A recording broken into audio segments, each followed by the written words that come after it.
뉴스의 동정민입니다. 서해 공무원 피격 사건에 대해 북한이 입을 열었는데 한마디로 적반하장이었습니다. 요약해보면 이번 사건의 책임은 남측에 있고 우리는 할 도리를 다했으며 그러니까 더 문제 삼지 말라는 내용입니다. 우리 국민을 사살한 데 대한 미안함이나 반성은 찾아보기 힘들었고 오히려 계속 문제 제기를 할 경우 남북관계가 파국으로 갈 수 있다고 경고했습니다. 정다은 기자입니다.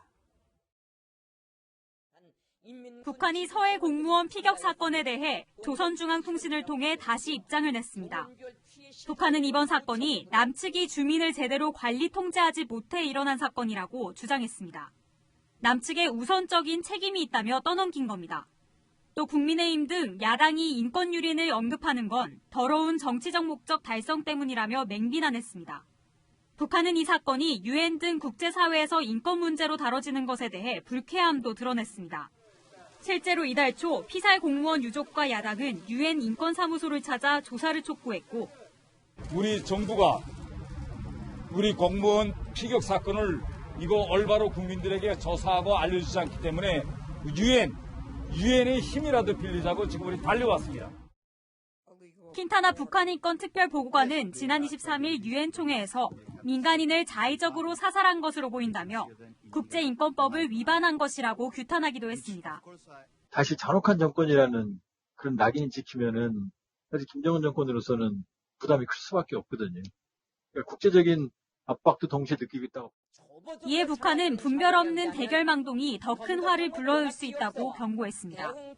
다만 우발적 사건이 남북관계를 파국으로 몰아갔던 전례가 다시는 되풀이되지 않길 바란다며 여지는 남겼습니다. 채널A 뉴스 정다은입니다. 북으로 불법 침입을 했다. 오늘 북한은 발표문에서 공무원 이 씨에 대해 이렇게 주장을 했습니다. 자진 월북을 했다는 우리 해경의 발표와는 완전히 다른 거죠. 이 시신 훼손 의혹에 대해서는 한 발 물러섰던 우리 군 당국을 핑계 삼아 슬그머니 넘어갔는데요.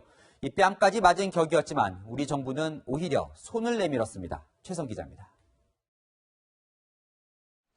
정부는 피격 사망한 공무원 이 씨가 자진 월북했다고 결론을 내렸습니다. 실종자는 정신적 공황 상태에서 현실 도피의 목적으로 월북한 것으로 당시 북한 통신을 엿들은 것이 근거인데 정작 북한은 자진 월북에 선을 그었습니다. 북한은 남측 주민이 어떤 의도로 우리 측 수역에 불법 침입했는지 모르고 단속에도 즉각 응하지 않는 상황이었다며 총격을 합리화했습니다. 시신을 불태웠다는 의혹도 부인하며 남측 군부에 의해 진실이 드러났다고 주장했습니다.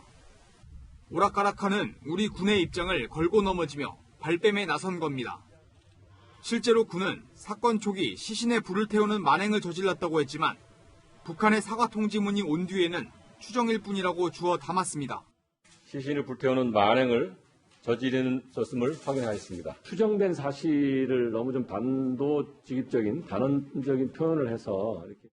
북한이 공동조사 요구를 무시한 채 일방적 주장만 하고 있지만 우리 정부는 남북 협력만 강조할 뿐입니다.